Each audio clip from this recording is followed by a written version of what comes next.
How's it going, everyone? Ken Blacktooth here. So this is just a quick tutorial on how to make your own real Gwent cards. Some guy asked for this a while ago and it took me a long time, so I apologise to him for it taking so long. So if you're making your own real Gwent cards, there are two ways to do it. You can either make and do everything yourself, or you can get a printing firm to do it for you, which will look a little bit better.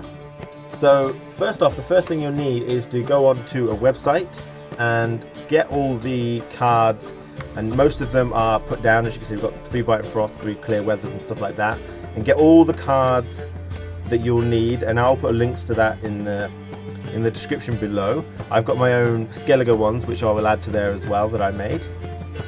And then you've got a choice. Then after you've got those cards, you now have a choice. You could either do it yourself, and if you do it yourself, there are pros and cons to doing it yourself, and there's pros and cons to doing it at a printing firm. If you do it yourself, then it's going to cost you a lot less money, so it's going to be nearly, maybe like 10-20 pounds really, but you might not have access to a laminator. You don't have to laminate them, but it does make them a lot more firm, a lot more nice to use. And another issue is that you can't actually really do proper deck background like this. Okay, so this is not really something you can do if you're doing it yourself, and the reason for that is there's something called printer variance, and that is when every time you print, the printer has can move millimeters to the left, right, up or down, which a printing firm will be a lot more accurate with. So for example here, I've got these and I've cut them properly across the top, as you can see, across the black bars, and down here too. But when I printed the opposite side, the printer variance took into effect, and as you can see, it's left some white there, and on the other side it's cut off the black.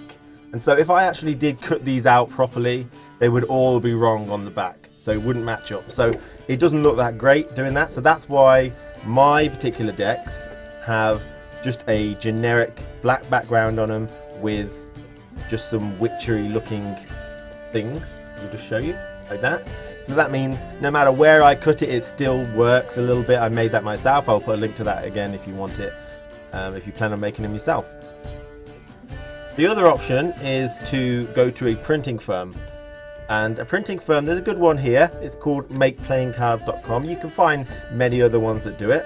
The negative is it's going to cost you quite a bit of money. I'm going to say about 80 to 120 pounds to do it, but you get a lot of customization. It looks like absolutely professional, and nice glaze on it. You get a nice box with loads of cool stuff. You can actually do proper individual sets. If you do individual sets, you'll need to print off, I think it's 5 neutral card sets. So these are your Scorches, your Clear Weather, your Dandelions, your Avalak cards, and Villain Trettenmurph, and all those. You'll need 5 sets because they've got to have an individual deck on the back of them, because you can't have a generic thing for all your neutral cards, because then when you get one, you'll know it's a neutral card and your opponent will see it's a neutral card when you're playing with it. So I mean, there's a lot of variance in this website. I think tarot cards, I haven't looked too deeply, but tarot cards seem to be quite good. They seem to be approximately the right size. As you can see, this is kind of Gwent's kind of size, but you can obviously just kind of measure up what kind of size you want to print them into, and it'll print quite easily. And so there's a lot of options there. So if you're going to actually do it yourself, then I've put together a little video on what steps you have to go through in order to do it yourself. Before we get going, you're going to need some card. You can purchase this from many places, and a little thick is nice. And you're going to need some laminating paper if you plan on laminating it yourself. You're going to need a pair of scissors and a friend if you want to play with someone. And the friend might be the hardest thing to get. Step 1, printing.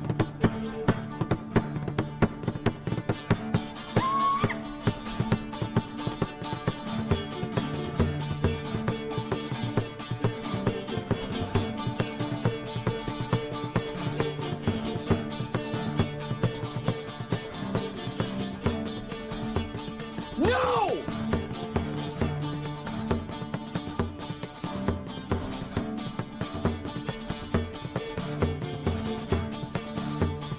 Step 2, laminating.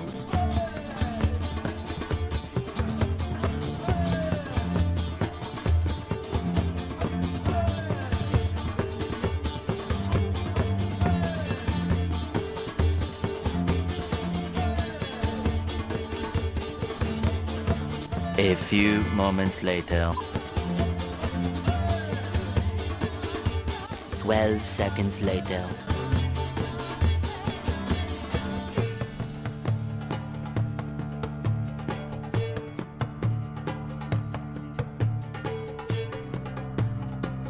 Step 3, cutting.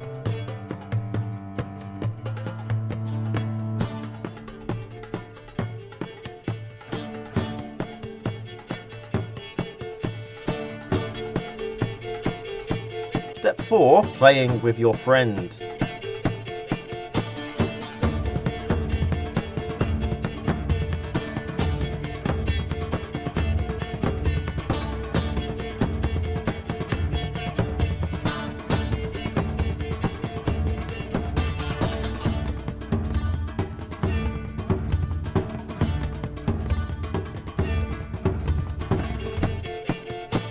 And step 5, realising Nilfgaard are overpowered.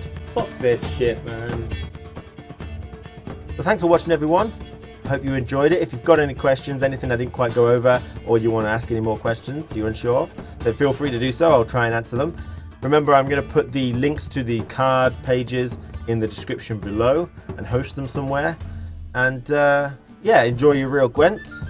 And thanks for watching, everyone. Take care.